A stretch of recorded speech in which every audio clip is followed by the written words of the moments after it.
Bwana awe nanyi.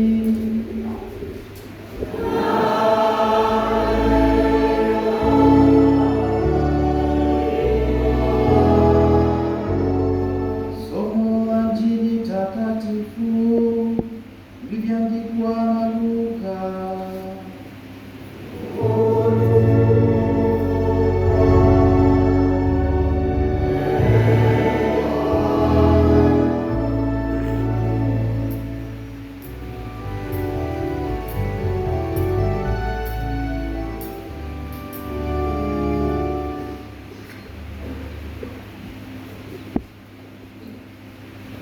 Watu walisimama wakimtazama Yesu.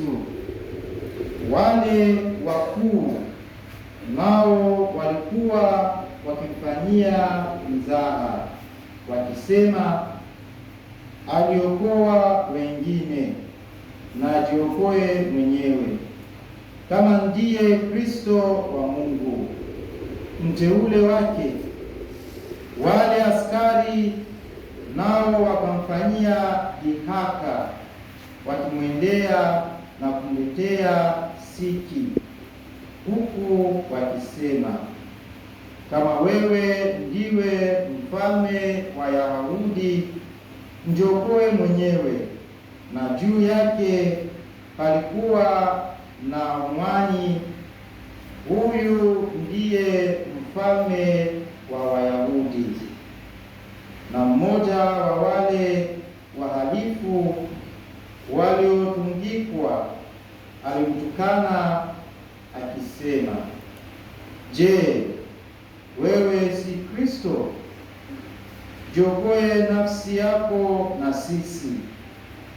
Lakini yule wa pili akamjibu akamkemea akisema, wewe mwogopi hata Mungu, nawe katika hukumu hiyo hiyo. Nayo ni haki kwetu sisi, kwa kuwa tunapokea malipo tulivyostahili kwa matendo yetu. Bali huyu hakumtenda lolote lisilofaa. Kisha akasema, Yesu, nikumbuke utakapoingia katika ufalme wako. Yesu akamwambia, amin, nakuambia leo hivi utakuwa pamoja nami peponi. Neno la Bwana.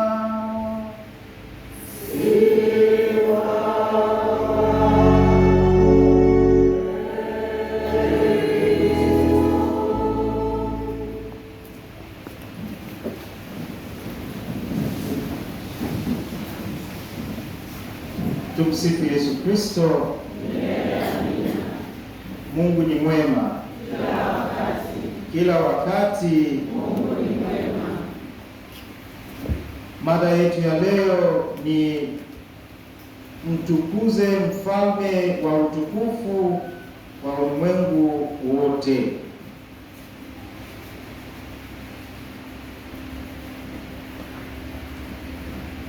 Leo kanisa anatusisitiza ya sala ya huyu kwenye Injili ya leo. Yesu, nikumbuke utakapoingia katika ufalme wako. Leo pia kanisa anatuambia kufanya Kristo mfalme wa moyo yetu, mfalme ya familia yetu pia. Tumsifu Yesu Kristo. Amina. Baba Mtakatifu Pius 11 alianzisha sikukuu ya Kristo mfalme mwaka wa 1925 kwa sababu ya kuongezeka kwa utaifa na kutukua na dini. Kupitia hili, kanisa lilitaka kuchukua ibada yetu ya Yesu kutoka kwa faragha ya mioyo yetu hadi kiwango cha juu. Hiyo ni pia kutangaza kwa kiburi utawala wake wa umma na wa ulimwengu wote kama mfalme.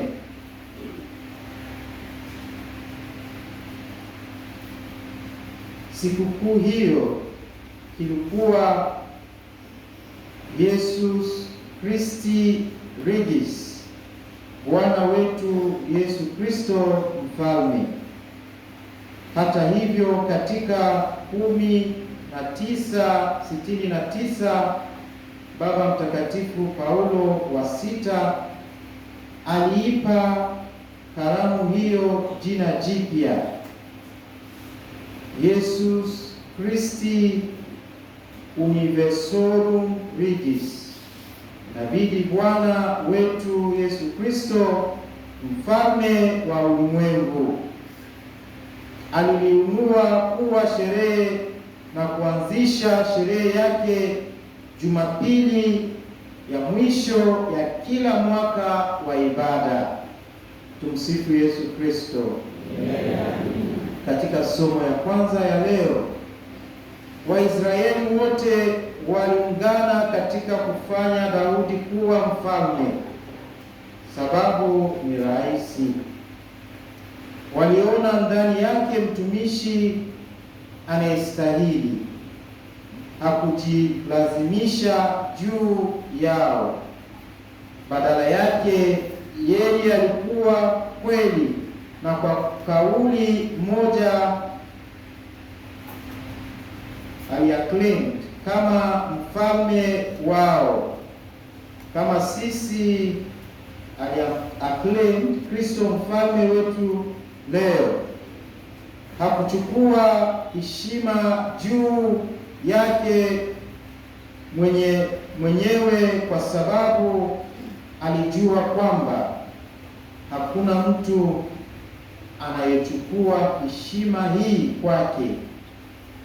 Waibrania sura 5 aya 4. Tukijinyenyekeza, Mungu atatuinua watu wetu. Watoto watatoa ushuhuda wa furaha kwa uwezo wetu kwa kuongoza. Katika somo la pili, Mtakatifu Paulo anatukumbusha kwamba Mungu ametuumba mahali katika mfalme wa mwana ambaye anampenda. Hii ni habari njema. Kwa hiyo tunaposherehekea leo, tujulishe kwamba kama tunavyojulisha utukufu wa utawala wa Kristo, kwamba tunatangaza utawala wetu juu ya ulimwengu huu na nguvu zake. Katika Injili ya leo, Pilato na Wayahudi kwa ujinga walipanga njama ya kumkemea Kristo mfalme wao. Badala ya kumkubali, walifanya mioyo yao kuwa migumu kwa wito wa Mungu wa kushiriki katika ufalme na utukufu wake. Sherehe yetu leo si dhihaka kama Wayahudi na wahalifu wasiotubu walivyofanya. Badala yake ni sherehe ya kweli ya utawala wa ulimwengu wa Bwana wetu Yesu Kristo. Kama Wayahudi wa wakati wa Kristo, baadhi yetu tunachukuliwa na kile tunachokiona katika ulimwengu huu kwa sasa. Baadhi ya Wayahudi wa wakati wa Kristo wanawakilisha wale wanaoamini kwamba kila kitu kinaishia hapa duniani. Hili ni kosa kubwa, kwa sababu mfalme wa ulimwengu huu utapita, lakini utawala wa Kristo na ufalme ni wa milele. Kristo mfalme wa ulimwengu wote ni mfano wa kuigwa kwa wafalme wote, watawala, watoa maamuzi na viongozi. Anajali, anapenda na anaishi kwa amani na watu wake.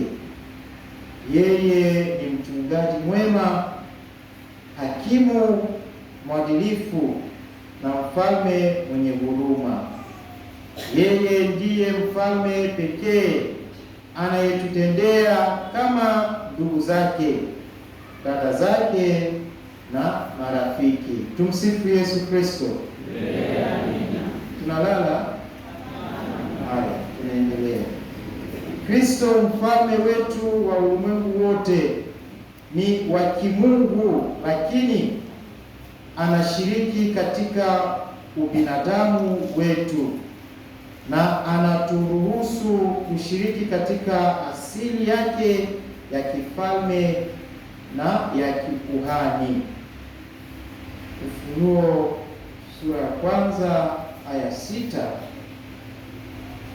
Yeye ni karibu na hakuna itifaki maalum zinahitajika kufikia. Kwa hiyo ndugu, acheni tusherehekee, kwa sababu Bwana anakuja kuwatawala watu wake kwa haki. Atatawala milele, atawapa watu wake zawadi ya imani. Sikukuu ya leo ni hafla ya kusitiza na kutafakari mitindo yetu ya uongozi.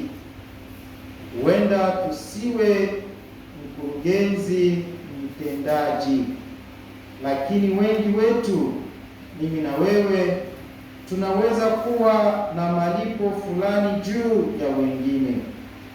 Unaweza kusukumwa kukataa madai ya hayo. Baada ya yote, unaweza kuwa mfanyakazi tu na sio mwajiri. Lakini kumbuka, ikiwa wewe ni mzazi, unatumia mamlaka fulani juu ya watoto wako.